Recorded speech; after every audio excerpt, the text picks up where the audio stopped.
اور آپ کو میں بتاؤں کہ اپنا ماضی میں جو ایک ارمغان قریشی والا کیس ہوا تھا کراچی کا، وہ بچے اس میں بھی ایک نیٹ ورک بریک ہوا تھا منشیات کا. ہمارے جو ایک اپنا فلم آرٹسٹ تھے بڑے مشہور، ان کا بیٹا پکڑا گیا تھا اس میں. تو وہ اس کا سلطان کا بھی اس نیٹ ورک سے تعلق تھا.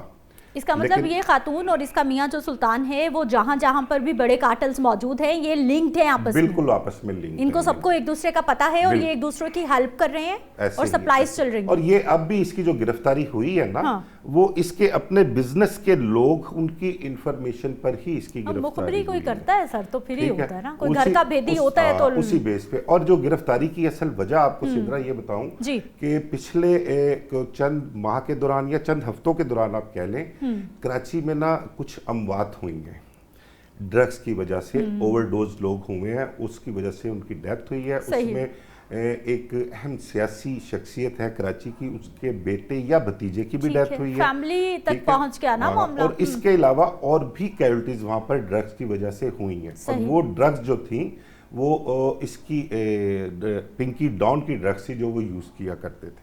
وہ اس لیے اس کے پیچھے اس وجہ سے اس کا خلاف جو ہے نا آہستہ آہستہ سے معاملہ چلتے رہے. ہوگا کیا اس کے ساتھ یہ بتائیے مجھے سدرا. ایک تو آپ کو بتاؤں کہ اب اس کی جان چھٹنا جو ہے نا وہ مشکل ہے، کیونکہ یہ میڈیا پہ میں جو بتاؤں میڈیا پر تو ایک ہے ایشو، کیونکہ سوشل میڈیا جس چیز کو پکڑ لینا پھر اس قانون کی مجبوری بن جاتی ہے. اس میں ہم نے بڑے بڑے کیس دیکھے ہیں. تیفی بٹ والا ایشو دیکھیں، جب وہ سوشل میڈیا کی گرپ میں آیا تو اس کو پولیس انکاؤنٹر میں مار دیا گیا. نعمان کیسر اسپینش بارسلونا سے ایک آیا تھا، ٹھیک ہے، وہ بھی پولیس انکاؤنٹر میں مارا گیا. ارمغان والا کیس ہے، پھر وہ کیا مقدم تھی لڑکی کا نام، اس کے نور مقدم کیس. یہ تمام کیسز شاید کچھ نہ بنتا ان کیسز کا، لیکن سوشل میڈیا نے جس طرح پریشرائز کر دی ہے ایسی کہ گورنمنٹ جو ہے وہ مجبور ہو جاتی ہے کہ ان کیسز کو کسی نہ کسی طرف انہوں نے لگانا ہے. ٹھیک. اچھا سر مجھے یہ بتائیے کہ جو ابھی تک تفتیش کی ہے پولیس نے یا پھر آپ کے ذرائع آپ کو کیا انفارمیشن دے رہے ہیں، کتنے بڑے بڑے لوگ ہیں جو اس کے پیچھے ہیں یا پھر جن کو یہ سپلائی کرتی ہے؟ دیکھیں یہ تو آپ کو بتاؤں 2 مئی کو یہ یہاں سے لاہور سے گرفتار ہوئی ہے. ٹھیک ہے. آج 13 تاریخ ہو گئی، 11 دن ہو گئے اس کو گرفتار ہوئے. اب 10 دن تو اس کا پتہ ہی نہیں کسی کو کہ پنکی کون ہے، پنکی کوئی گرفتار ہوئی ہے. کل کورٹ میں جو معاملہ وہ ویڈیو ایک وائرل ہوئی ہے تو اس کے بعد ہی سارا کچا چٹھا اس کا کھل کے سامنے آنا شروع ہوا. ٹھیک ہے. اور اتنے مختصر عرصے میں اس کی ساری ہسٹری جو ہے نا وہ نکل کے باہر بھی آ گئی. وہ لوگ یہی کلیم کر رہے ہیں ہم نے اس کو کراچی سے گرفتار کیا ہے. ان کی مجبوری ہے کیونکہ انہوں نے کیس وہاں چلانا ہے، بالکل ایسا ہی کیس چلانا ہے، تو اس حساب سے انہوں نے اس چیز کو تو کوئی آن بھی نہیں کرے گا کہ لاہور سے اس کو گرفتار کیا گیا ہے. اب جو مجھے ذرائع کا کہنا ہے نا کہ اس چیز پر بہت سیریس ڈیبیٹ بھی ہو رہی ہے اور گفتگو بھی ہو رہی ہے. کراچی میں سوچا جا رہا ہے کہ یہ جو ماضی میں کیجوالٹیز ہوئی ہیں نا ڈرگ کی وجہ سے، ان کی ایف آئی آرز اس پہ ڈالی جائیں، ایف آئی آرز 302 کی درج کی جائیں گی اور ان میں اس کو نامزد کیا جائے گا. اس بارے میں بھی سوچ بچار یعنی پلان بنایا جا رہا ہے کہ چھوڑنا نہیں ہے کسی صورت. اب اس کی بچت جو ہے نا وہ مشکل لگ رہی ہے. ایک چیز اور آپ کو انکشاف کروں میں، اس میں بہت ایکسکلوسیو سی چیز ہے. آپ کو شاید یاد ہو، آپ نے اس پہ پروگرام بھی کیے ہوں گے، 2021 میں کراچی کا ایک ڈاکٹر مہا قتل کیس بہت مشہور ہوا تھا. بالکل ہوا تھا. اس میں ایک لڑکا تابش تھا، جو ملزم تھا، اس کا نامزد تھا ایک سعد عرف سعدی تھا. وہ یہ جو ملزم تھے یہ بھی وہاں کی ایک بیوروکریٹ فیملی تھی، ان کے بچے تھے. وہ کچھ سال 6 مہینے گرفتار بھی رہے ہیں اس میں. اب وہ ڈاکٹر مہا جو تھی نا وہ بھی ایڈکٹ تھی، اور اس قدر ایڈکشن تھی اس کو کہ جب اس کا مرڈر ہوا ہے، بعد میں وہ ڈکلیئر خودکشی ہوئی تھی، سوسائڈ ڈکلیئر ہوئی تھی وہ. تو جب اس کا مرڈر ہوا ہے تو اس کے موبائل پر لاسٹ کال جو تھیں وہ اس پنکی کی تھی. یعنی کہ اس کی ڈیتھ سے بھی کہیں نہ کہیں اس کا پنکی کا کوئی تعلق ہے. تو یہ عرصہ دراز سے 12 سال تو ہو گئے ہیں اس کو. عامر مرزا صاحب اب مجھے یہ بتائیے کہ اس کے نیٹ ورک کو کیسے ٹریس کیا جائے گا؟ یہ کس طرح سے آپریٹ کرتی تھی، کیسے کرتی تھی، کون کون سی دکانیں ہیں، کون کون سے اس کے پاس رائٹرز ہیں، کہاں کہاں پر سپلائیز آتی ہیں، اس سارے سسٹم کو لپیٹا جائے گا تو ہماری کوئی بچت ہوگی. ورنہ ایک اس کو پکڑنے سے تو میرا نہیں خیال سسٹم چلتا رہا تو کوئی فائدہ نہیں. ریسنٹلی ایک سوشل میڈیا پر اس کی آڈیو جو ہے وہ وائرل ہو رہی ہے، جس میں وہ کہہ رہی ہے کہ میں جو ہوں اگر مجھے کچھ ہو جاتا ہے، یعنی کہ میں کسی پرابلم میں آ جاتی ہوں، میں آپ لوگوں کے رابطے میں, یہ اپنے کسٹمرز کے لیے اس نے آڈیو پہ میسج. تو میرا اور یہی مجھے اعتراض ہے اس آڈیو پہ, چاہے وہ مین اسٹریم میڈیا پہ چل رہی ہے یا پھر کہیں پہ بھی چل رہی ہے, میرا اعتراض ہے کہ کم از کم اس کے میسج کو اس طرح سے سرکولیٹ نہیں کرنا دیکھیں نا, اب وہ اس کو میسج دے رہی ہے اپنے کسٹمرز کو کہ میرے ہی نمبر سے آپ لوگ اس رابطے میں رہنا, لیکن میری جگہ آپ کو ایک مرد ہوگا, وہ آپ کو جو ہے وہ سپلائی دے گا, اور وہ میرا دوست ہے, میرا فرینڈ ہے, تو اس کام کو اب وہ سنبھالے گا اگر میں کہیں کسی مصیبت میں پھنس جاؤں, کسی پرابلم میں آ جاؤں. تو اگر تو اس کی تفتیش بالکل میرٹ پر ہوتی ہے اور سندھ گورنمنٹ سیریس ہو کہ جی ہم نے اس کی تفتیش کرنی ہے, ہم نے اس نیٹ ورک کو بریک کرنا ہے, جو اس کے پیچھے ہیں. ایک بہت اہم سیاسی شخصیت ہے, ان کے بیٹے کا بھی نام آ رہا ہے کہ اس کے ساتھ اس کا بہت اچھا تعلق, وہ اس کی بیک کیا کرتا تھا. موجودہ ہیں وہ اہم سسٹم میں موجود ہیں وہ لوگ جو ہیں, وہ اس ٹائم موجود ہیں, اور بڑے بڑے نام ہیں. لیکن دیکھیں بات پھر وہی کہ ہم یہاں پر بیٹھ کے نام کسی کا لے دیں تو اس کو پھر بعد میں ہم جسٹیفائی کرنا ہمارے لیے مشکل بھی ہو جاتا ہے, ہمارے لیے پرابلمز بھی کریٹ کی جاتی ہیں. اور عامر صاحب, یہ دوستیاں اس طرح کی چیزیں ہوتی ہیں, لیکن جب کوئی مشکل میں پڑتا ہے نا, سب پیچھے ہٹ جاتے ہیں. بالکل یہ حقیقت ہے. دیکھیں کہ کوئی آن نہیں کرتا. ابھی کل آپ نے وزیر داخلہ سنگھ جو تھے, ان کی آپ نے بات سنی, انہوں نے اس پر جو گفتگو کی کہ بہت بڑا نیٹ ورک بریک کر لیا اور بڑی کامیابی ہے, اس کو جو پروٹوکول ملا, جن پولیس والوں نے پروٹوکول دیا ان کو سسپینڈ بھی کر دیا, انہوں نے بڑا کریڈٹ لینے کی کوشش کی. ان کو کریڈٹ یہ تو نظر آ رہا ہے, ان کو وہ ارمغان قریشی کیس میں جو کچھ ہوا تھا اس میں جن اشرافیہ کے نام تھے, جن کی اولادوں کے نام تھے, کیا ان کو وہ چیز نظر نہیں آئی؟ ان کا کیا کیا آج تک انہوں نے؟ کچھ نہیں کیا. وہ تو جب کیس چلا, جب نیٹ ورک بریک ہوا منشیات کا, تو وہ جو اشرافیہ کی اولادیں تھیں ان کو باہر بھجوا دیا گیا. وہ جو سپاہی تھا, جو کانسٹیبل تھا, جس نے اس کو عدالت میں پیش کیا, اس کا کیا قصور تھا؟ وہ اس کی اپنی مرضی نہیں تھی, وہ سر اس کو کہیں سے آرڈرز تھے اوپر سے. تو اس کو ایک تو پیسہ بھی چلتا ہے اس میں, اور ساتھ سفارش بھی ہوتی ہے. اب جتنی دیر وہ ان کی حراست میں پولیس رہی ہے, انہوں نے انٹروگیشن کی ہے, ان کو اس چیز کا تو اندازہ ہو گیا ہوگا کہ اس کے لنکس کہاں تک ہیں اور کیا کیا کچھ انہوں نے فیس بھی کیا ہوگا. تو اب وہ متحد جو ہیں, اب ان پہ پیسہ بھی جو ہے وہ بھی لٹایا جاتا رہا, پھر ان کو یہ بھی پتا ہے کہ باثر ہے, ہم اس کا کیا کر سکتے ہیں. تو ہم تو روٹین میں تو جہاں جس کو جو پروٹوکول ان کو, کتنا ٹائم لگے گا اس کو؟ ٹائم اس کو لمبا ہی لگے گا. یہ اب باہر آنے والے اس کے معاملات جو ہے نا, وہ مجھے نظر نہیں آ رہے. کیسز, اس طرح کے کیسز کتنی دیر میں نپٹا لیے جاتے ہیں؟ جب اصل میں جو 9C کا پرچہ ہے نا, وہ 1 کلو سے زیادہ کسی سے منشیات برآمد ہونا, اور اس سے کتنا ہوا ہے پسٹل اسلحہ بھی کہہ رہے ہیں 1200 کچھ گرام جو ہے وہ کوکین برآمد ہوئی ہے. اس کے علاوہ کوئی 6972 گرام اس سے باقی جو چیزیں ہیں اس میں بیکنگ پاؤڈر ہے, اور وہ کیٹامائن ہے, اور چیزیں ہیں جو یہ مکس کر کے اس کی تعداد بڑھاتی تھی کوکین کی. یہ کوئی اس سے برآمد ہوا ہے, اور 9C کی FIR اس کے خلاف درج کی گئی ہے, اور 9C کی FIR کی سزا جو ہے وہ موت بھی ہے. ٹھیک ہے, اور اس میں جو پرابلم ہے, تو بالکل سزائے موت ہو جانی چاہیے نا, چاہے وہ فیمیل ہیں, بالکل کسی طرح کی ملزم ہیں. ایسی سدرا یہ لعنت ہے کہ یہ آپ کی نوجوان نسل کو تباہ کر رہی ہے. آپ کی خاص کر یونیورسٹیز جو ہیں, کالجز جو ہیں, اس میں نوجوان لڑکے لڑکیوں کی بہت بڑی تعداد ہے. یہ مریم نواز نے جو منشیات فروشوں کے خلاف آرڈر دیا تھا نا CCD کو کریک ڈاؤن کا, اس کی ایک بڑی وجہ یہی تھی, اور دوسرا ایک بڑی وجہ تھی وہ جارڈن گینگ جو گرفتار ہوا تھا نا, اس جارڈن گینگ کی جو منشیات تھی وہ کسی ایک اہم شخصیت کے بیٹے کو استعمال کرتے ہوئے دیکھا گیا تھا. پھر اس سے پتہ کیا گیا, اس کو پتہ لگا کہ یہ کون ہے پیچھے اس کے, تو وہ جارڈن گینگ کا کھرا نکلا جا کے, اس کے خلاف کارروائی ہوئی. اور پھر کالجز اور یونیورسٹیز کی جو طلبہ طالبات ہیں, ان کے جو استعمال میں یہ چیزیں ہیں, اس کے بعد منشیات فروشوں کے خلاف کریک ڈاؤن کیا گیا, اور پنجاب بھر میں اب تک سینکڑوں منشیات فروش پولیس انکاؤنٹرز میں مارے جا چکے. عامر صاحب مجھے یہ بتائیے, یہ جو ہم کوکین کی بات کر رہے ہیں, یہ کتنا خطرناک نشہ ہے؟ ایک تو میری انفارمیشن کے لیے بھی بتائیے, اوپر سے میں نے کل جب اس کی آڈیو بھی سنی تو اس نے اینڈ پہ کہا, ایک تو وہ للکار رہی ہے بیوروکریسی کو, سارے افسران کو, اور پھر اینڈ پہ اس نے کہا کہ اگر آپ کو بھی کوئی گولڈن یا کچھ اس طرح کی اس نے چیز کا نام لیا کہ وہ چاہیے ہو تو پھر بتانا, مل جائے گی. اس کا نام ہے گولڈن کوکین, گولڈن کوک کے نام سے. اچھا. اس نے باقاعدہ ایک اپنا برانڈ بنایا ہوا تھا, اور اس برانڈ پہ گولڈن کوک لکھا ہوتا تھا,